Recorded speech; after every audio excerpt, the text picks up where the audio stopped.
What is up, guys? PlasmaSnake13 here, and welcome to my Minecraft world. It's beautiful out today. It's a nice woolly day.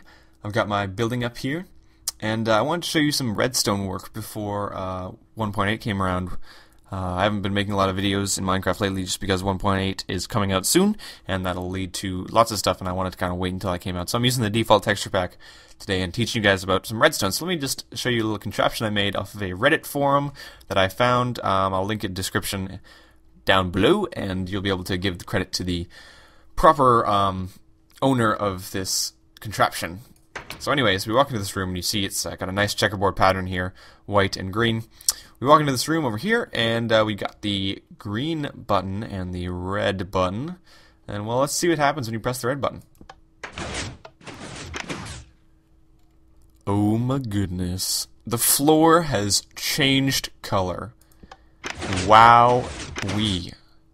The door closes, the floor retracts, and you come back, and holy cow, that is incredible. So, to help you guys learn how to do this, I've made kind of a tutorial area here, just to show you guys how to make this. This is the kind of base work here. This includes like leading up to the buttons and leading up to the door and all that jazz. We're not going to be going into quite as complex as this. I'm going to try to take you through it as simple as I can, and take you through some of the constructions I have like down there. Those are test ones. So it starts off with this concept that we learned as soon as pistons came out. When you press the button here, it pushes the block over, and then the block stays there, obviously, because it's not a sticky piston. So we can use that concept to push around mass objects or mass floors to change the color. Now, the Reddit user found out that he could use this using a checkerboard pattern to change the color of the floor, proved in this concept. If you put wool around surrounding this so you can't see the other wool, you press the red button, red comes out. You press the green button, green comes out. But how do we make it seamless without showing any of the components? Well, we add a little piston action in here. Whoop, don't break the redstone stuff. We add a little piston contraption in here, and suddenly we get the retraction, the pushover, and it is exchanged. Now, how do we do that on a bigger scale? Well, first I need to explain how this works on a smaller scale. We start with this redstone torch, which holds this piston up. So assuming that this is the checkerboard floor up here, and that you, let me just turn on Instabrake here. We got the checkerboard pattern up here, so if you jump up here, suddenly you can't see any of the contraption, or at least most of it. And then when we press the red button, obviously that'll turn into red. So, basically, all you need to do is just expand this much bigger, and you can actually just using a little bit more knowledge of how redstone torches work and how you can expand that without it all screwing up. So when you press one of these buttons, it's sending out two signals. And yeah, I know it sounds kind of weird. It's like, well, how can it send out two signals? Well, it's sending out one signal that goes in two different directions. So the first signal goes along, goes along here, turns off this torch, and lowers this piston.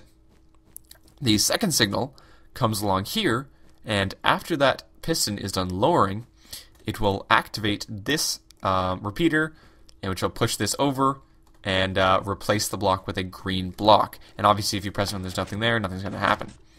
The same thing happens on the red side. So if the signal goes down there, lowers the piston, and then this one pushes over. So you can do this back and forth as many times as you want, and it'll work. So how do we do this on a bigger scale? I've got an example over here. That's just a big example. You can lower for testing purposes. You can switch it over there. And basically what it is it's a giant colored checkerboard pattern. Why did my game do that? I don't know. It's a basic checkerboard pattern here, red and green, that you just push across using a number of pistons. So why don't we make this ourselves step by step? So the first thing that you're going to want to do is, for example, this is the one that I'm using. It's a 9x9 floor, or I think it might be a little bit smaller. The area that I use is 9x9. So what you're going to want to do is you're going to want to mine out a 9x9 area. So 1, 2, 3, 4, 5, 6, 7, 8, 9. 2, 3, 4, 5, 6, 7, 8, 9. 2, 3, 4, 5, 6, 7, 8, 9. 2, 3, 4, 5, 6, 7, 8. no, whatever. It makes a square. So then I'm just going to fill this back in with, let's use green. And this is going to be our kind of border.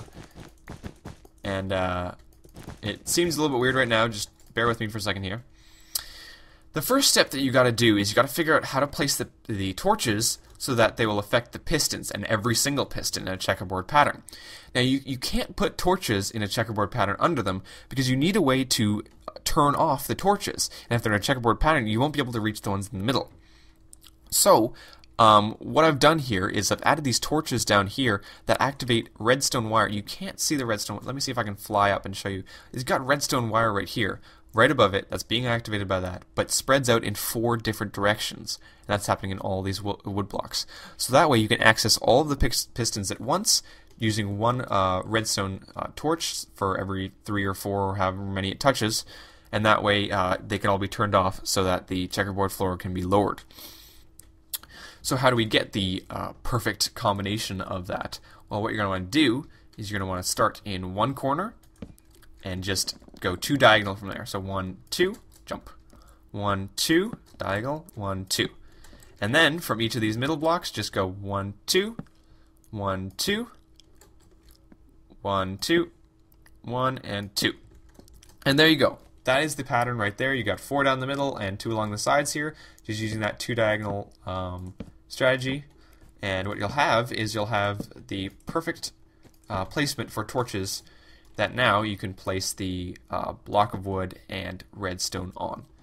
So now that you have this redstone configuration with all the blocks on top of the torches and all the redstone on top of the blocks, we can start adding the pistons. So to add the pistons here, what I'm going to use is I'm going to use the red wool. And by the way, the floor is going to be yellow and blue. So those are going to be the only colors they used for the floor. I'm just using these red and green ones to add a little bit of color variety. What you're going to do is you're going to place them around these redstone blocks like so until you get a checkerboard pattern. Now keep in mind, do not place a block out here because that is above the green. That's what the green is used for. You just want to keep it inside the green. So the ones on the edges here, we're just going to add 3. And the ones in the corner, we're just going to add 2, so it's not over the green. So now we have a lovely red checkerboard pattern here. And what we're going to do is we're going to take our sticky pistons, and we're going to place one on each of the red blocks. Okay, so on top of these pistons, we're going to place one of our colors. So one of the colors is going to be yellow. So we're just going to throw those on top of each one. And now we're going to do some complicated work by placing the other color in every other one. So we're going to fill out the checkerboard pattern here. It's a little bit difficult in the middle here. You can do the edge ones by tapping the side of the piston, but you're going to need to do some tricky work to get the middle ones. But then you will have the proper checkerboard pattern.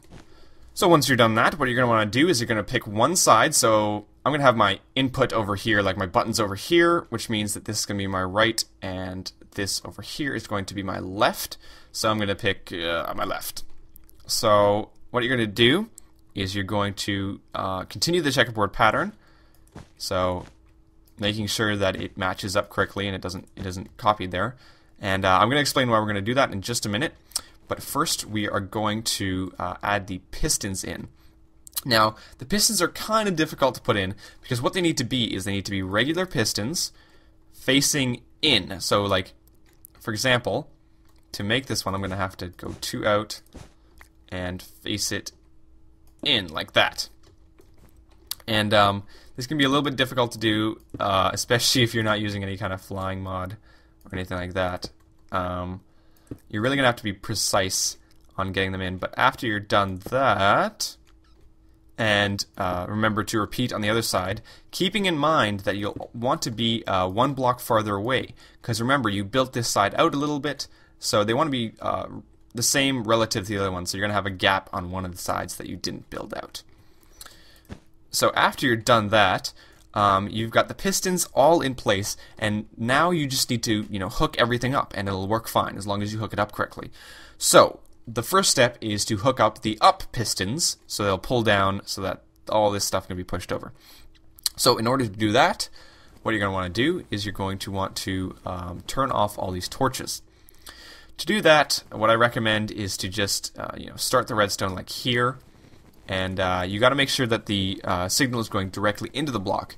Now the easiest way to do that, in my opinion, is to place repeaters at each of the blocks. And that way, you'll know that the signal is going directly into the block, and the torches will work properly, aka they will turn off properly. Whereas if you don't do that, then they might go a little bit wonky, because they've got a weird property when you attach redstone. So I just recommend not getting too complicated. Just attach some repeaters in there into the blocks, and it should work dandy. And our control is going to be 2 colored blocks with buttons on them, just like my building. Now you can configure these up to be anywhere as long as you can fit the redstone signal to go along them. It should be fairly simple to figure out that. And you can get a nice effect like I've got in the house where you've got the button pressing thing as long as you got that ladder of wood, going down, ladder of stairs. So, we've got the one thing hooked up. When we press this, it should... where is it missing here?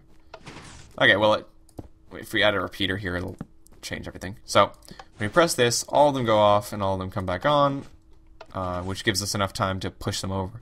So the next part of it is to figure out how to wire all these pistons to go off properly. So in order to do that, what we can do is, first of all, I can change this. I just realized I can change this redstone wiring here.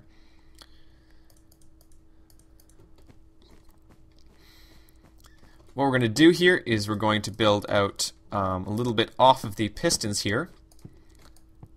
Make sure you have a little bit of room to the sides, because again, it's not going to be just your checkerboard floor here. We've actually got quite a bit wider, as you can see over here. So what you're going to want to do is, for every single piston, you're going to want to make 2 wood blocks, or whatever blocks, back from them, and 1 below, so that you can hook up the repeaters and then the redstone behind them. Then you will create a whatever kind of staircase you want to go down to the redstone wiring, which will come from the proper and appropriate block. So we're going to hook this up here, and then, provided I left enough room, hopefully, it should... Oh, whoops. I keep on breaking the buttons by accident with my Instamind. Yeah, so now we've got both these pulling down and those pushing back. Okay, so now we're going to sort of repeat this on the other side, and I will teach you what to do next. Okay, so now we've got them both wired up here. Make sure that you wire them independently so they're not all powering all the pistons. You just want it to power the middle ones and their side. And I don't know what just... Did that work properly? Did that just work properly? I can't tell. It's taking a little bit to update there. Yeah, so we've got it backwards a little bit. This block is actually the yellow block, and that one's actually the blue block. Let me just change that really quickly. This can happen. All you need to do is just literally just change the color of your input blocks, and it'll work fine. That's not a life-changing event there. That happens all the time to me when I was making these. So now, when you press this one, it'll push over, and bam! We've got it. It's done. That's it. You've made your proper floor. So, what's the next step? Or, what happens if this doesn't work, and it doesn't come together like this? Well, that probably means that your redstone timing is not done properly. So, for example, if we were to make this really long in the middle, and it's way too long, you've used way too many repeaters, or whatever the reason is, and suddenly this doesn't work as suspected. Like, obviously it's going to be quite hard to do that, but basically what that means is you've made your redstone timing a little bit weird. So to fix this, all you need to do is, we've already placed repeaters everywhere. We've placed repeaters back here, we've placed repeaters down here, you can place repeaters over here. All you need to do is change the settings so that it works properly. Make sure that these come down first, then they push over, and that's it. That is everything to do with the checkerboard floor. The only thing left you need to do is, what the heck just happened up here? Oh, what just happened? Alright, let me... This is a great time for bug testing here.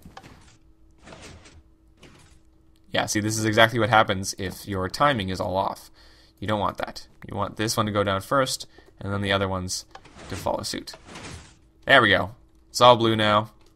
And then this one will make it all yellow. Perfect. So that's basically it. I hope you guys enjoyed this tutorial. All you need to do now is add in your white blocks or whatever color blocks you want it to be to make it a checkerboard floor. And you can put blocks right over it and they can't see any of the work you've done. So it becomes a perfect checkerboard floor. Hope you guys enjoyed this tutorial. If you want to see more redstone stuff, it was a little bit of a long tutorial, I admit. But I really wanted to show this out. I promised to make a video for this guy like a month ago, and I went on vacation, and then I didn't find the time to do it. I just wanted to do it for him. So I hope you guys enjoyed this. If you guys make this, make sure to make a video of it and send it to me. And I'd love to see your Minecraft creations along with anything else you've come up with redstone. Make sure to like and whatever you feel is necessary. And I'll see you guys later.